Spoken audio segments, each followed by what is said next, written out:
안녕하십니까. 건강과 행복을 전하는 마음건강길 대표 함영준입니다. 오늘은 2022년 대선주자 성격 분석 제3번째 시간입니다. 오늘도 역시 아산병원 김창훈 교수님과 함께 하겠습니다. 반갑습니다. 네. 이제 오늘부터 본격적인데요. 대선주자 이재명 씨에 대해서 한번 분석을 해보겠습니다. 우선 이분은 본인은 내향적이라는데 지난번에 말씀하셨듯이 외향적 그렇지 않다 말이지. 그렇게 말씀하시는데 어떻게 그렇습니까? 아마 이제 이재명 후보께서는 어렸을 때 굉장히 좀 어렵게 자라셨고요. 그러다 보니까 이제 좀 자신의 성격이 그렇죠. 좀 위축되고 이러다 보니까 아마 내향적으로 보였을 수도 있고 본인도 뭐 이렇게 생각했을는지 모르겠습니다. 근데 이제 지금 볼 때는 이재명 씨 이렇게 굉장히 여러 사람들 앞에서 나서서 얘기하시고 말씀도 잘하시고 별로 이렇게 긴장된 모습을 보이지 않죠. 굉장히 자연스럽고. 그렇죠. 예, 잘하시죠. 뭐 만일에 예능 프로그램에 나왔다면 굉장히 거기서도 이렇게 자연스럽게 이렇게 시청률 높았습니다. 그런 분이시라 뭐 전형적인 외향적인 분이라고 생각이 됩니다. 근데 그 주관적 원칙을 지키고 따르기보다는 본인이 세상을 맞춰서 그렇게 간다. 동안 스타일이다. 좀 그런 스타일이신가요? 그럼 이분은 좋은 게 좋고 그렇죠. 외향적인 스타일이. 분들은 일반적으로 이제 이 세상에 대해서 이렇게 적극적으로 다가서고 진취적이죠. 그러고 그 다음에 어떤 그러니까 이 세상의 어떤 그런 원칙에 이렇게 동화되고 거기에 맞추는 융통성이 있는 사람들. 그러니까 좋게 보면은 그게 이제 융통성이 있고 나쁘게 보면은 이제 상당히 좀 기회주의적인. 맞습니다. 그러니까 뭐 좋은 게 좋은 거다. 대당 사람들이 좋다고 하는 게 그게 뭐 바람직한 거 아니냐 이렇게 생각하시는 경향이 있죠. 반면에 이제 윤석열 후보라든가 안철수 후보 같은 경우 굉장히 이렇게 보시면 신중하고 조심스럽게 내향적으로 보시는군요. 그렇죠. 그래서 안철수 후보는 이제 뭐 이렇게 준비되지 않으면 나서지 않는 스타일이시죠. 그리고 윤석열 후보도 왜 후보 나서기 전에도 나서냐 안 나서냐 말이 많았는데 여기저기 알아보고 물론 이제 신중한 일이지만 굉장히 이렇게 신중하게 접근하는 이런 스타일이죠. 알겠습니다. 그 구스타프 융의 또 그 외향과 내향을 토대로 해서 그 기능형, 감각과 직관, 사고와 감정 이 네 가지 중에서 이재명 후보는 어떤 유형입니까? 이 후보는 아마 전형적인 감각형이라고 감각형. 그래서 뭐 상당히 말씀도 잘하시고 굉장히 알기 쉽게 하죠. 그렇죠. 알기 쉬운 이유가 복잡하게 생각하지 않고 상식적이고 아주 구체적이고 현실적이에요. 그러니까 감각적인 부분은 굉장히 좀 구체적이고 현실적이거든요. 그 추상적이나 철학적, 관념적 이런 건 아니네요. 이렇게 복잡하게 생각하는 거 별로 안 좋아하고 그 다음에 그렇죠. 이렇게 철학 이런 거는 종교 이런 거는 그게 무슨 쓸데가 있는 거냐 하면서 그런 거는 이렇게 별 관심이 없고 좀 무시하는 이런 경향이 있고 물론 그 반대로 직관적인 게 떨어지니까 감각적인 분들은 그러니까 이 미래를 내다보고 이런 게 안 되니까 오히려 그런 거에 매달릴 수도 있어요.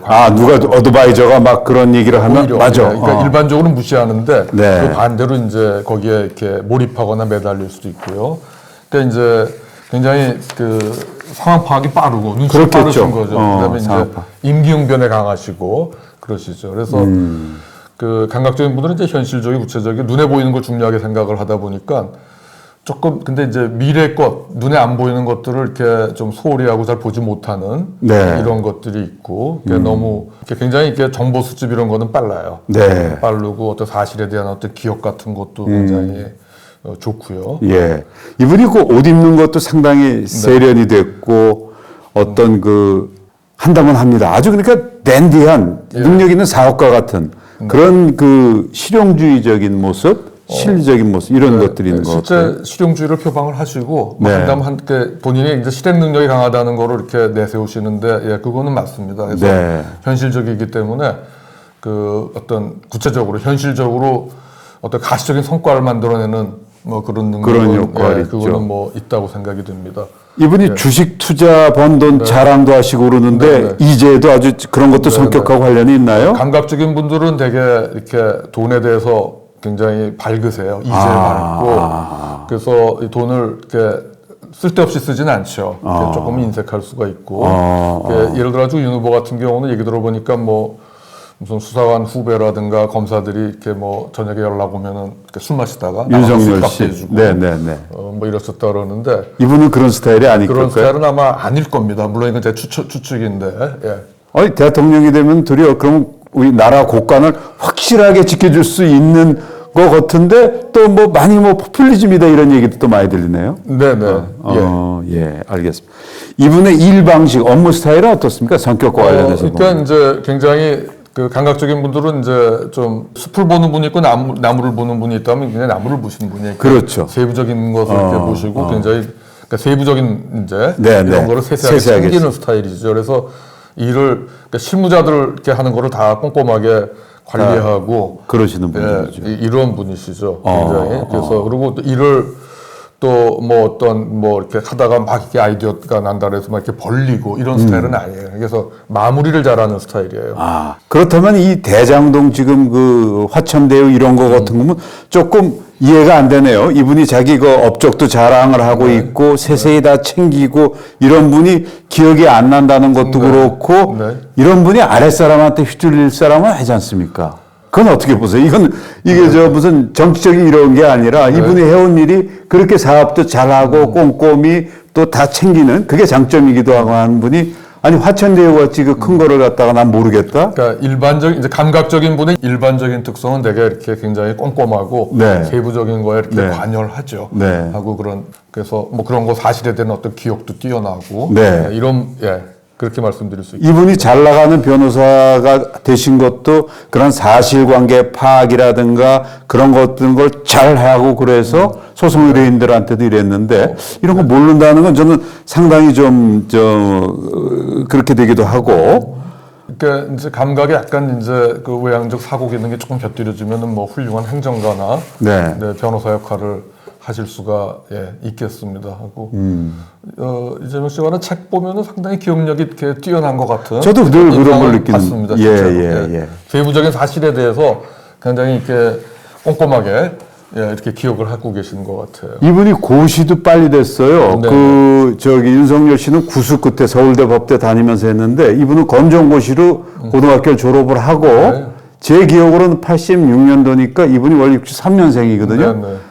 64년생으로 나와 있지만 만 23세에 고시를 패스했으면은 그 머리도 좋고 공부하는 스타일이 윤석열이는 참 늦게 이렇게 되고 어떻게 보십니까? 아마 이재명 씨가 공부를 한다면은 시험에 뭐가 나올까 하는 거를 정보를 수집할 거예요.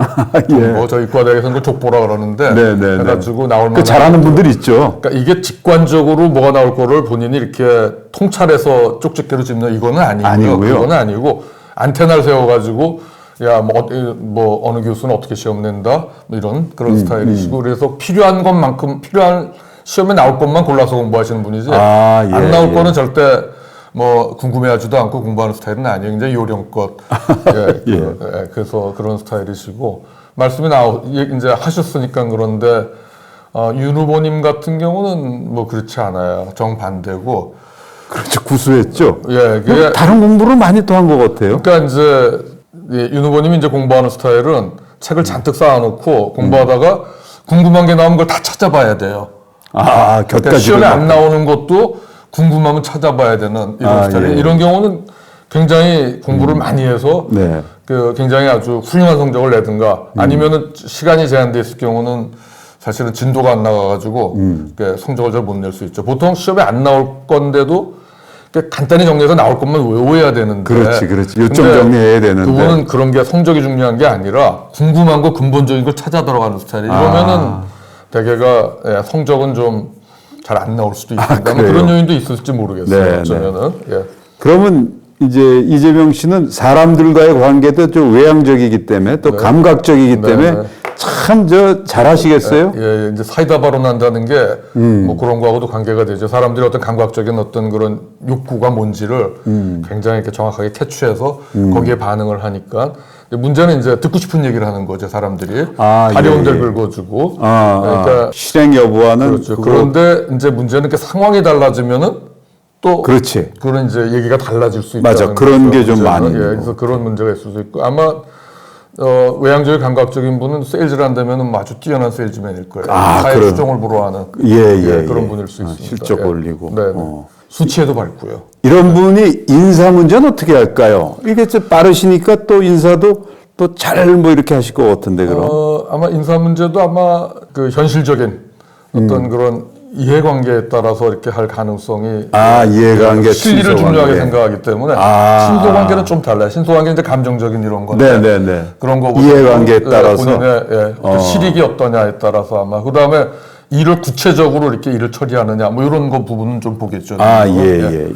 구체적인 실행 능력 이런 걸 중요하게 생각할 가능성은 있어요. 정책과 관련해서는 어떻게 보십니까? 이분의 성격으로 이제 이재명 후보의 정책은 이제 포퓰리즘에 대한 포퓰리즘이라고 이제 이렇게 많이 비판하는 쪽에서는 있잖아요. 실제 이게 그 아까 말씀드린 대로 이렇게 대중에 맞추다 보니까 또 주어진 당면한 상황에 맞추다 보니까는 이제 아무래도 포퓰리즘으로 가기가 쉽고요. 그게 이제 상황이 달라지면은 말씀도 바뀌잖아요.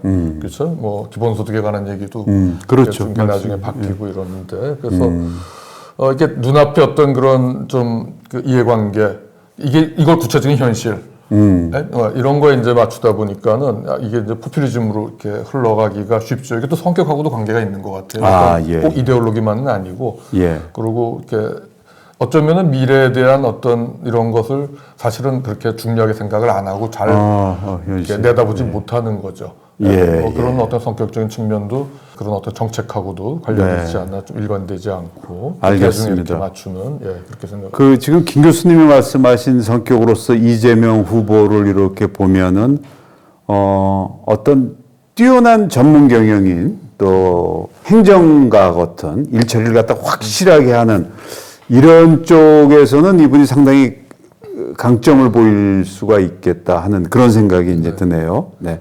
오늘 또 말씀 감사합니다. 또 다음 시간에 뵙고서 하겠습니다. 감사합니다.